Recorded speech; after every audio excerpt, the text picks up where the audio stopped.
Hey gang, I got an offer for you today from LinkedIn. As business to business marketers, your needs are unique. B2B buying cycles are long and your customers face incredibly complex decisions. Isn't it time you had a marketing platform built specifically for you? LinkedIn ads empower marketers with solutions for you and your customers. LinkedIn ads allow you to build the right relationships, drive results, and reach your customers in a respectful environment. On LinkedIn, you have direct access to build relationships with decision makers. Of the 875 million users on the network, 180 million are senior level executives. 10 million are C-level executives. You will also be able to drive results with targeting and measuring with their tools built specifically for B2B.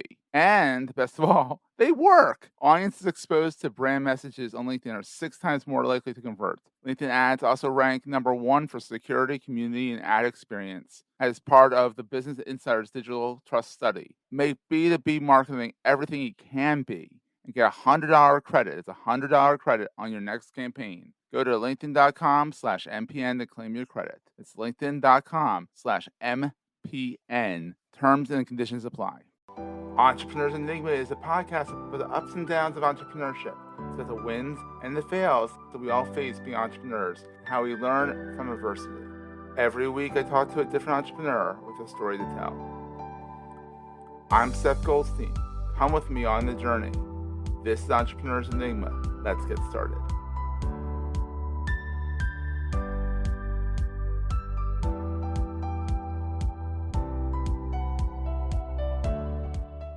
Hey everyone, welcome to another edition of the Entrepreneurs Enigma podcast. I'm Seth. I'm here with Paul from Permiso. I still can't get it right, but what is Permiso, right? Permiso, yeah. I did do it right. Good. So, Paul, this is not your first rodeo. You've done things similar. Let's start off with what is Permiso?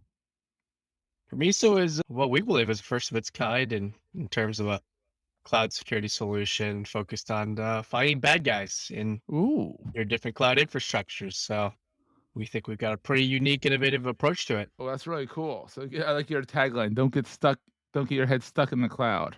Not clouds, the cloud. And if you ever get a chance to go over to permiso.io, that's the URL. Check Yeah. out their site. For most startups, they're kind of drab and boring. Their website is awesome and fun. Very much, I would say, Beatles, Yellow Submarine-esque. It's fun. It's that kind of it's a fun style. So, Paul, where'd you come from?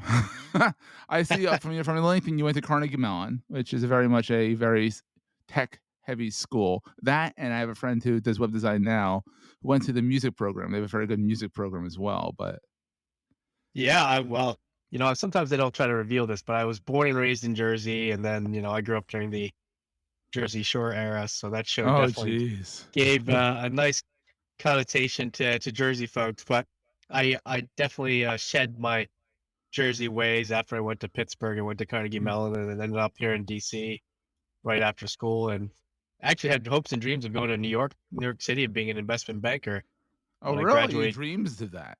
Yeah, I did. I was actually a computer science guy in college, but also Mhm. doing finance, hoping to go to Wall Street Oh, and be an investment banker. But I graduated during the dot-com bust, so that didn't oh, you hit, quite pan yeah, out. yeah.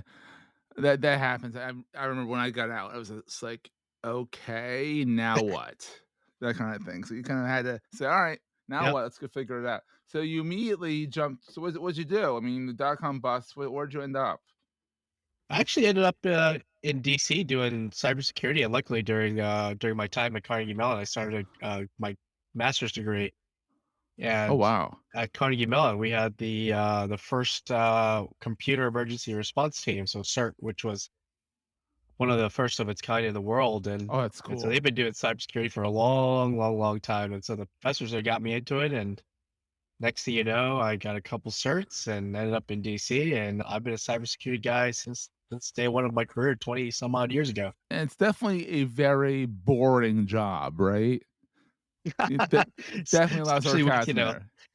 no recent events or anything that Oh no, there's nothing going along in the cloud right now. Oh my god. You blink and there's something going on. yeah, it's actually it didn't start that way 20 years ago. It was pretty It's It pretty was quiet on the tame, and then cybersecurity front. something happened. Something Yeah, happened. yeah.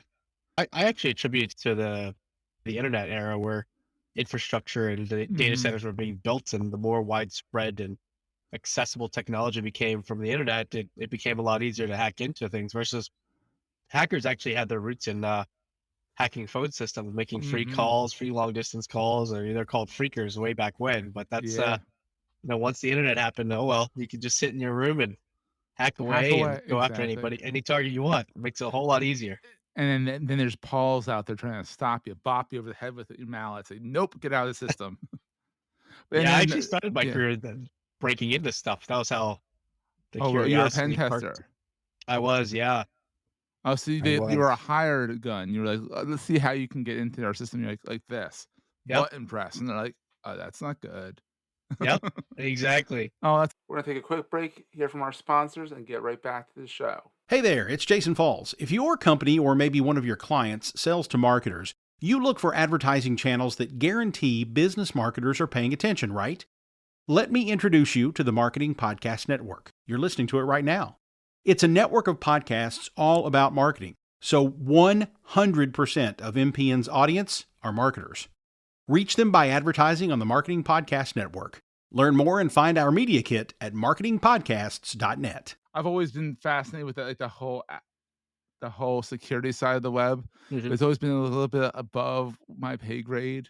So I stick to building stuff on the web, and then I'm like, then I pray that people like you don't test it for the company. Now I make sure that everything's secure, obviously, but so you did a whole lot of security stuff. You actually started this is your second rodeo owning a security company, right? It is, yeah, and I'd been a lieutenant probably 3 times over for different startups, and Wow. I had a great mentor that I followed twice and learned the ropes from him. And his name was James Mobley, who was my first CEO actually at a company Sounds so I worked at. familiar. Yeah, so he was the CEO of a company called AtStake, which is actually, I'll say, a collective of professional hackers that then turned into like a, corporate company, and we That ended up usually selling. happens. I know Mitnick did that. After Yeah, getting caught, it was like you could stay in jail or go white hat and yep, make a boatload of money. yep.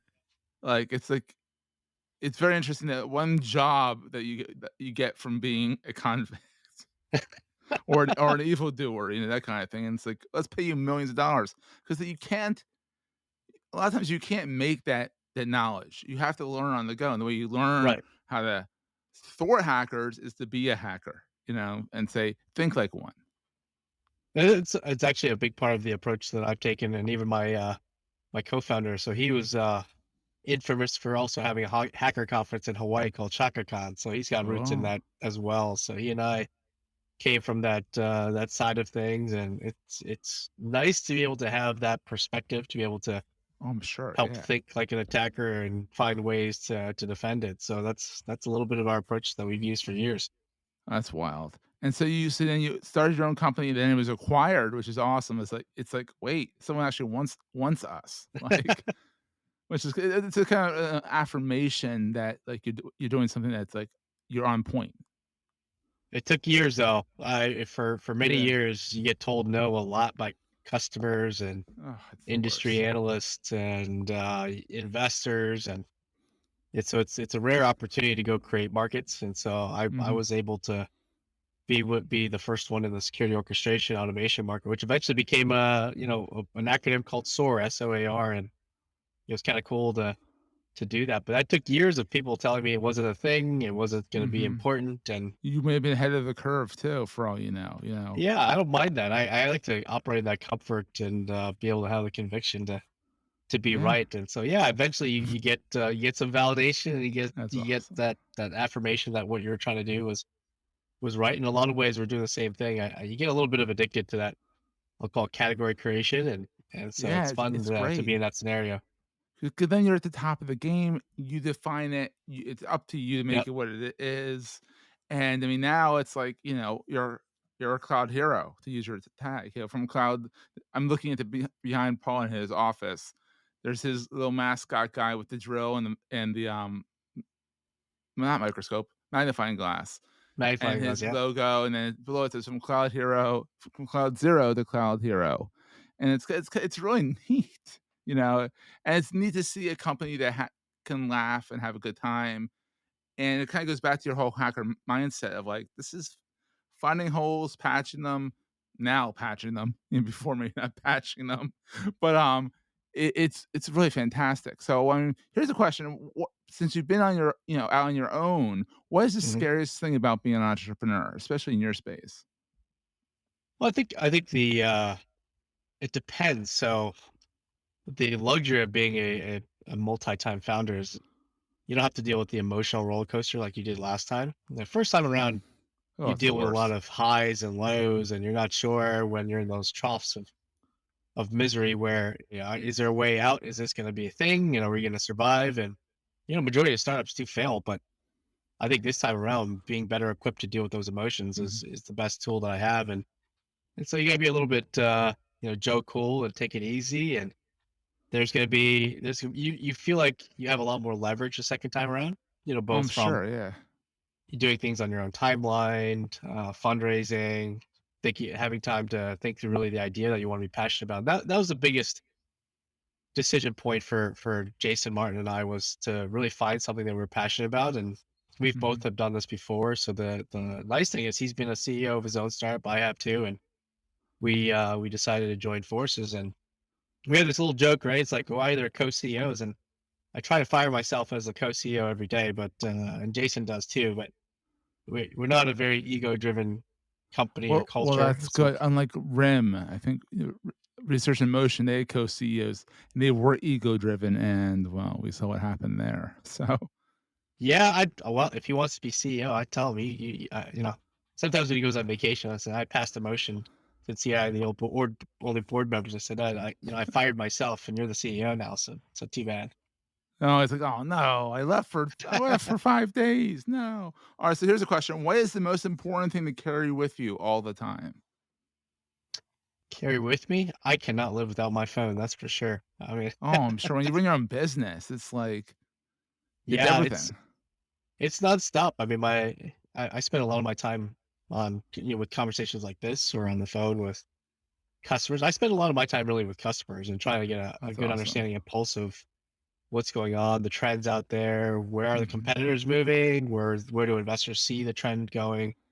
So you have to be able to capture all those different market dynamics and synthesize them and really understand where should we position, where should we be investing, what's the next 12 to 24 months look like. So I focus a lot more on the market side, and Jason's a phenomenal product and engineering guy, but he can also do the market side as well. So he and I tag team a lot on that. That's awesome. But for me, it's really all about staying connected to the market. So I use everything, right? Social media, my Mhm. phone, text messages, every medium possible, Zoom, WebEx. Oh I've got it god. Oh, all loaded WebEx. up on my Oh, phone. WebEx. Oh. Sorry, but WebEx. That's Cisco, right? I may Or or is may that not their have had a meeting? WebEx or two with the company that owns it, but Oh, how mysterious. But it's awesome because you have kids and all that stuff. What's the best actually, what the scariest thing about being an entrepreneur is? What's the best thing about being an entrepreneur? best thing is just the freedom. I mean, Mhm. the ability to live and die by your own decisions. That's the best part. If obviously I've been acquired. I've worked for other people, and that's great. But for me, it's I'd rather clean up my own mess. So if I'm Mhm. making the mess, I'd rather clean up my own mess that I created versus cleaning up somebody else's mess and having There's to. nothing worse because then you're like, Yeah, "How did they do this? Like, what did they do wrong?" exactly. No one else to blame but yourself. So that's definitely the good and the bad of it. But I like Yeah. that because I'm an aggressive person in terms of I wanna push hard. And if you, Mhm. like you said, our branding, the whole point of our branding was to be different. I got sick and tired Mhm. of the same old dark drab. Let's go scare the crap out of everybody, and Oh. so let's go poke fun at the industry a little bit and be completely anti-pattern. and Oh, I and love so it, and that's really it. you do have some scary clouds, but that's about it. My favorite's the bomb cloud, that's for sure. The That's my bomb favorite cloud's one. really cool. Yeah. I also like your mascot. He's a very happy-go-lucky, "I got this. I got this. I can make you secure," kinda thing. It's very different. He's dancing through the clouds or the cloud. That's awesome. So, Paul, Where can people find out more about Permiso? I can't say it.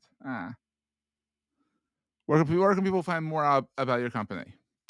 Yeah, you could go reach out on the website, or if you wanna email me, you're welcome to do that. You can just email me at Paul at Permiso PERMISO.io.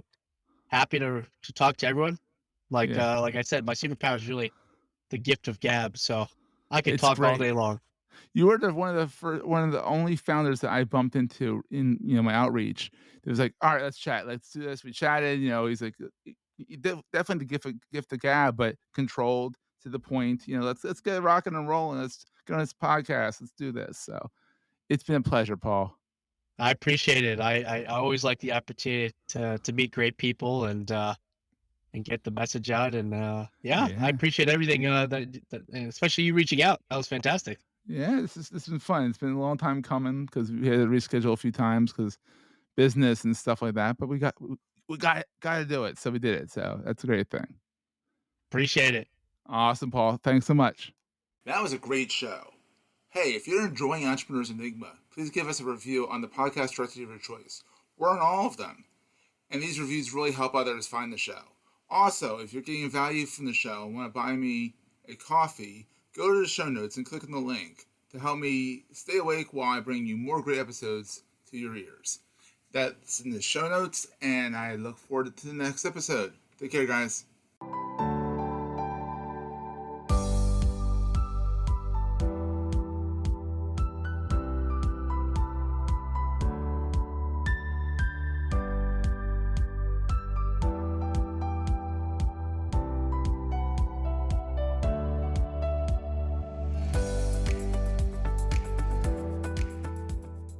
Goldstein Media hopes you have enjoyed this episode. This podcast is one of the many great shows on the MPN Marketing Podcast Network.